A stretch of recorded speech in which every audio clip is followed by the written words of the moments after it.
Dictation 100 शब्द प्रति minute start होगा 5 सेकंड बाद।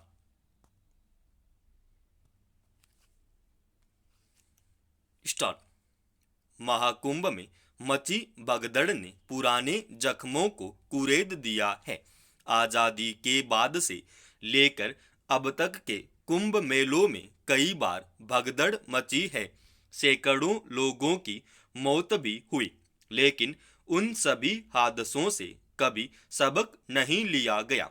हर बार कोई न कोई लापरवाही या व्यवस्था में खामी ही सामने आई। ज्यादातर मामलों में प्रशासन भीड़ को काबू करने में नाकाम रहा। पिछले कुंभ में भी यही हुआ था, जब बड़ी संख्या में प्रयागराज पहुंचे श्रद्धालुओं को रेलवे और जिला प्रशासन संभाल नहीं पाया। स्टेशन पर बने फुटब्रिज पर भगदड़ मची और 42 लोगों की मौत हो गई थी। इस बार भी ऐसा ही हुआ।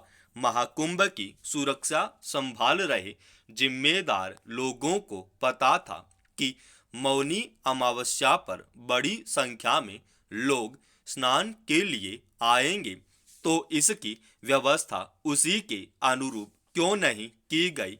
स्पष्ट है कि भीड़ प्रबंधन के ठोस उपाय नहीं किए गए। कोई ज्यादा दिन नहीं हुए जब कुंभ मेला क्षेत्र में आग लगने की घटना हुई थी। तब से वहां सुरक्षा बंदोबस्त बढ़ा दिए गए थे। ऐसे में लाखों करोड़ों लोगों के जुटान को देखते हुए कई स्तरीय सुरक्षा व्यवस्था करने की आवश्यकता थी। यह दुखद है कि हर कुंभ मेले के आयोजन के बाद और बेहतर तैयारियां तथा सुरक्षा प्रबंधन पुख्ता करने के दावे किए जाते हैं, मगर हादसे नहीं थमते। इस बार महाकुंभ से पहले ही अनुमान लगाया जा रहा था कि बड़ी संख्या में श्रद्धालु संगम स्थल पर पहुंचेंगे। कुंभ मेला स्थल तैयार करते समय अनुभवी अधिकारियों को क्या अनुमान नहीं था कि इस बार बेहिसाब भीड़ पहुंचेगी। जितनी बड़ी संख्या में श्रद्धालु पहुंचे हैं और जो आंकड़े दिए जा रहे हैं, उस हिसाब से तो कुंभ परिसर और नदी के तट अपर्याप्त हैं।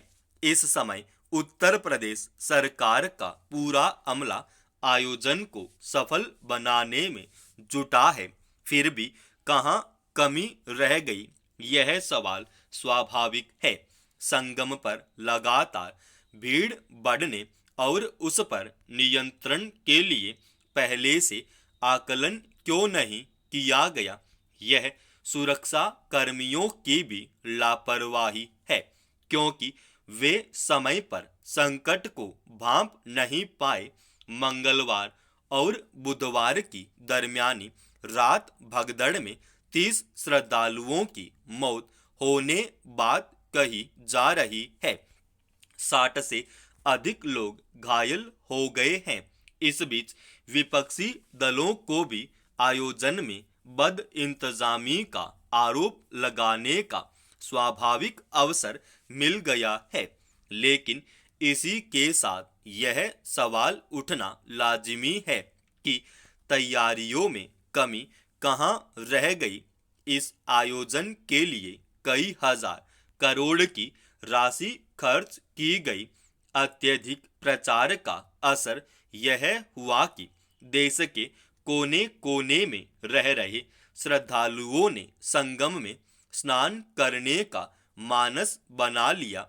नतीजा यह हुआ कि लाखों करोड़ों लोग अलग अलग परिवहन साधनों से संगम की ओर चल पड़े। 13 जनवरी से शुरू इस आयोजन के शुरुआती दौर में ही लाखों श्रद्धालुओं का जुटान होने लगा था। ऐसे में इतने लोगों के लिए पूरे शहर और मेला क्षेत्र में ठहरने के वैकल्पिक प्रबंध करने की आवश्यकता थी। इससे श्रद्धालु एक निश्चित संख्या में क्रम से संगम की ओर जाते और वहां से निकलते जाते, लेकिन ऐसा नहीं हुआ और सभी इंतजाम धरे के धरे रह गए। करोड़ों की भीड़ को संभालने के लिए 7 स्तरीय सुरक्षा की भी काम नहीं आई। फिलहाल यह हादसा एक बार फिर कड़ा सबक दे गया है। सरकारी विद्यालयों में दाखिले और पढ़ाई लिखाई के स्तर को लेकर प्रायः असंतोष ही जताया जा रहा है, मगर इस बार ग्रामीण क्षेत्रों के सरकारी स्कूलों की वार्षिक शिक्षा स्थिति रपट यानी असर में यह तथ्य उजागर हुआ है कि सरकारी स्कूलों में दाखिले का स्तर फिर से कोविड काल के पहले के स्तर पर पहुंच गया है, मगर उनमें पढ़ाई लिखाई का स्तर कुछ बेहतर हुआ है। गौरतलब है कि कोरोना काल से पहले 6 से 14 वर्ष आयु वर्ग के बच्चों का सरकारी स्कूलों में नामांकन हर वर्ष बढ़ रहा था। 2006 से 2018 के बीच सरकारी स्कूलों में बच्चों का दाखिला 18.7% से बढ़ 2014 तक 30.8% पर पहुंच गया था। फिर 2018 तक इसी स्तर पर बना रहा, मगर कोरोना काल में सरकारी स्कूलों में 6 से 14 वर्ष आयु के बच्चों का अनुपात 2018 के 65.6% से बढ़कर 2022 में 72.9 हो गया, मगर बीते वर्ष में यह अनुपात फिर से 2018 के स्तर पर पहुंच गया, यानी 66.8% पर वापस आ गया है।